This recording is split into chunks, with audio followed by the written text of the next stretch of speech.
So in today's tutorial we're going to be doing this, a simple text dissolve using a particle system.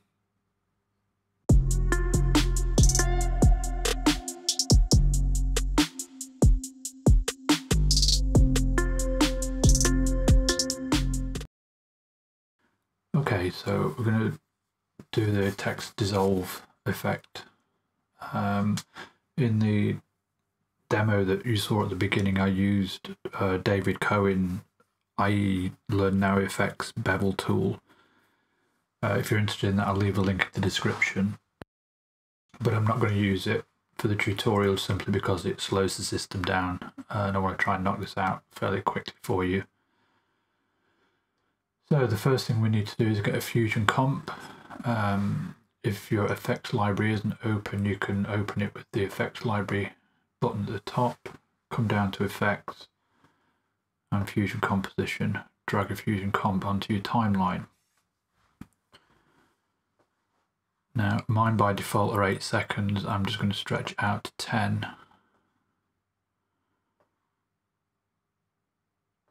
There we go. And we will go into Fusion. So the first thing we're going to need is our text. So in your middle hotbar here, grab your text tool and drag it on to your flow window. You can then pop it up into a viewer to see what's happening, and we input our text. Whatever you want, doesn't matter.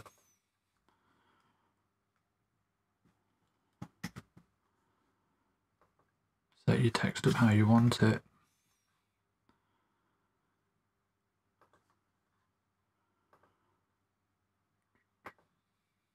Resize it. And for this demo, I'm just going to come into the 4th tab along, which is the shading tab, and I'm going to change the color to a gradient. Click on your first marker, change its color.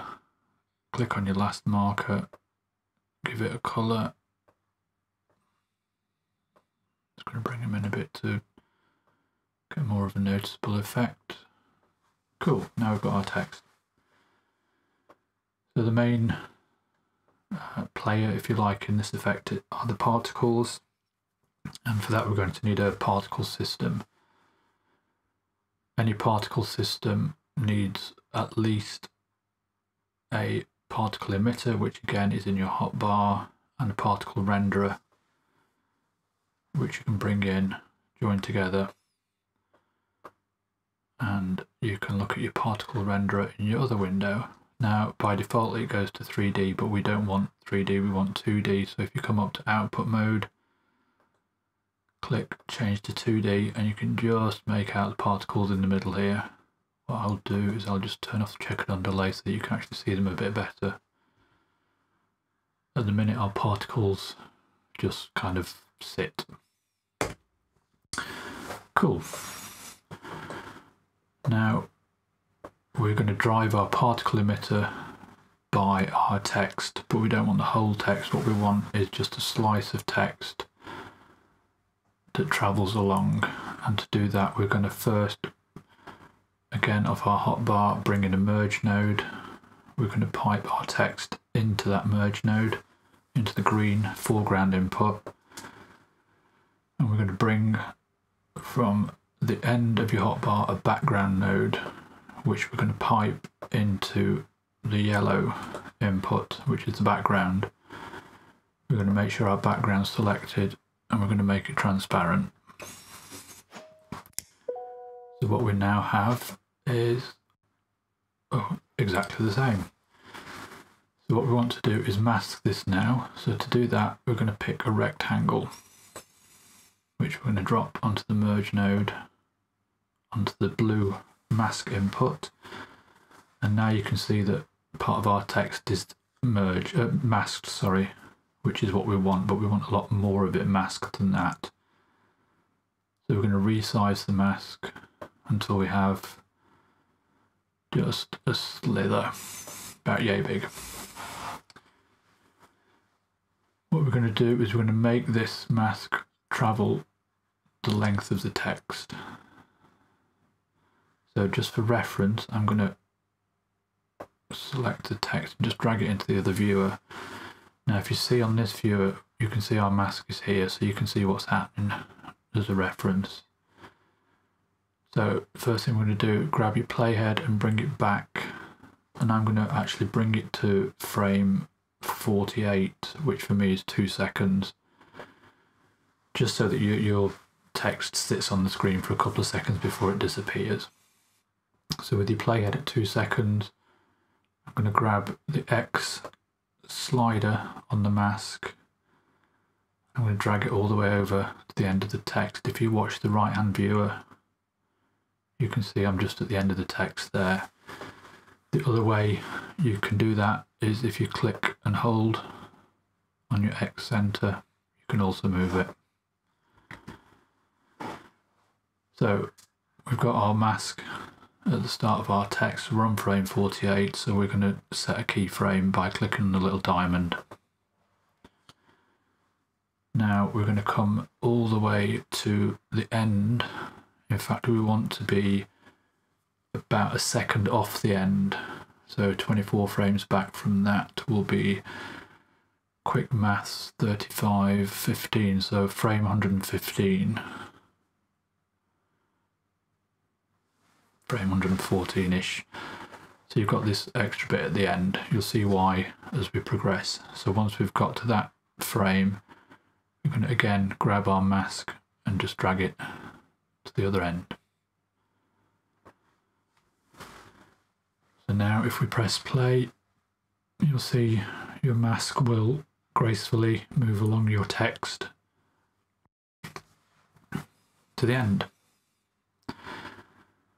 Now we're going to use this mask to drive our particle system, and to do that we're going to basically take the merge and drop it onto our emitter, and at the minute nothing happens because there's no input for it.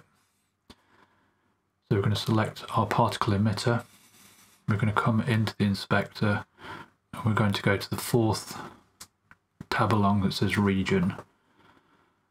At the minute our region is set to sphere. If you click sphere, you get the drop down, and the one we want is bitmap. Now we have this extra input, and we simply connect the merge to it. And if we put our render, p-render back into the viewer, you can just see particles starting to form here, and you can see that as our mask goes across, so do the particles. That's all fine and dandy, but we want our particles to move. And to do that, we're going to select P emitter, we're going to press Shift and Space bar, and we're going to search for P directional force, and we're going to add it. Now if we play through, you can see our particles drop because the directional force is acting like gravity. And we've got the start of what we were looking for. So the next thing we're going to do is we're going to come back to our P emitter. We're going to come to the first tab, which is controls, and we're going to up the number of particles. At the minute it's set to 10, I'm going to put it to 500. What we're also going to do is we're going to click where it says colour and select use colour from region. So what that does is the particles now take their colour from our text. And so now we're starting to get something akin to what we're looking for. So what we can do now is add some variety to that. And to do that, we're going to select P directional force, press Shift Space bar, and type P turbulence, or P turbs enough. It's P turbulence you want. Click add. What this will do is it will add, as the name suggests, turbulence. We're going to take the X and we're going to crank it up to about 0.6, 0.5. play with it to get the desired effect. Now, as you can see, our particles start to flick all over the shop. We can also maybe add some turbulence to the Y so that you'll get some vertical movement in the particles as well. The P-render is just doing its job, and then hopefully we should be able to look at it. At the minute you're getting this banding, and that's because all your particles are behaving in exactly the same way from your emitter, so we can start to look at that. So if we come into our emitter, where we've got number, we can add some number variance. Again, play around so you get the kind of look that you're after. You can also add a little bit of velocity variance. There's no velocity on it, but if we add some velocity variance, we'll get some shift in velocity. And again, it's a trial and error thing, so that's way too much. So we can bring that right down.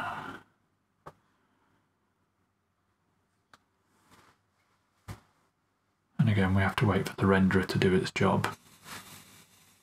And now we're getting something that's a bit more smooth.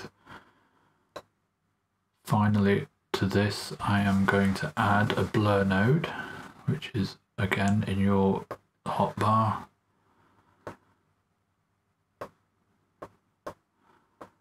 And this will just take some of the obvious particle look away. And we can also add a bit of glow to that, so shift space bar, glow.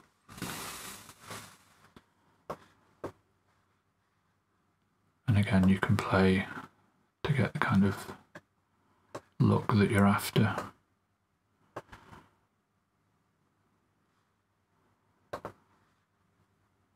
Come back to the blur and just tweak that a little bit.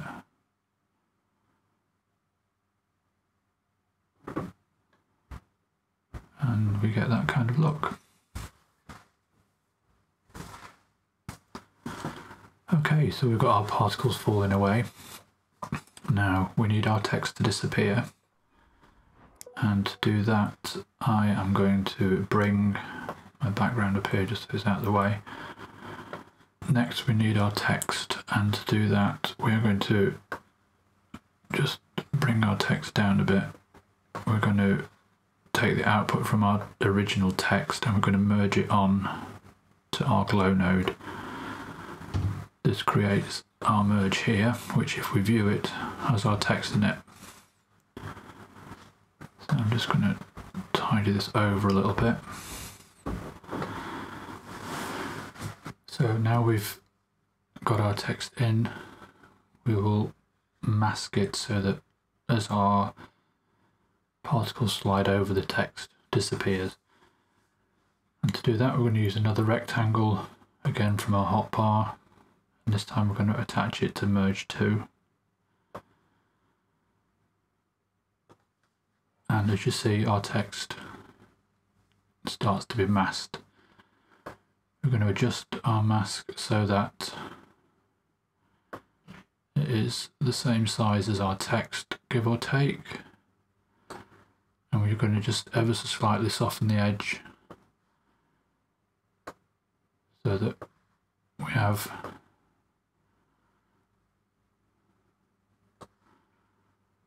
a bit of softness going on at the edge of the mask. And then we can return that to the center. So we need our mask to follow our particle mask. So if we bring rectangle 1 up into this view, you can see our particle mask is here. So again, we're going to come back to the start of our animation, which was at frame 48. This is the position of our particle mask, so we need this mask to match it, so we'll just stretch it out so that it covers the end. Now if we come back to frame 214, which was the end, oh actually no, sorry, go back to frame 48 because we need to keyframe our rectangle 2. Now we can come to frame 214 and we're basically going to grab our X handle again and just drag it so that our mask stays more or less with our particles. What we might need to do is just bring it a little bit forward.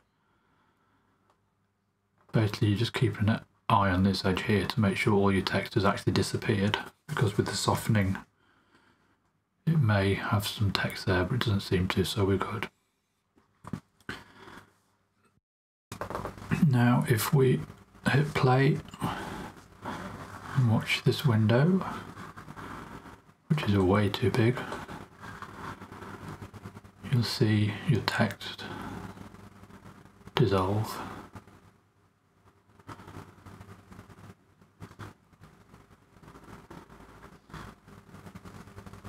And that is basically your text dissolve effect.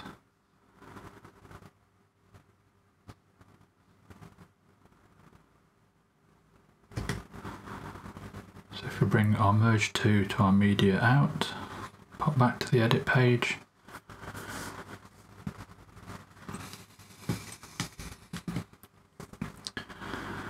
just give it a second for our red line to turn blue, and away we go. And that is that. Hope you found it helpful, and I will see you on the next one. And in good YouTuber tradition, feel free to subscribe, hit the bell notification and hit the like button. Thanks a lot. See you next time.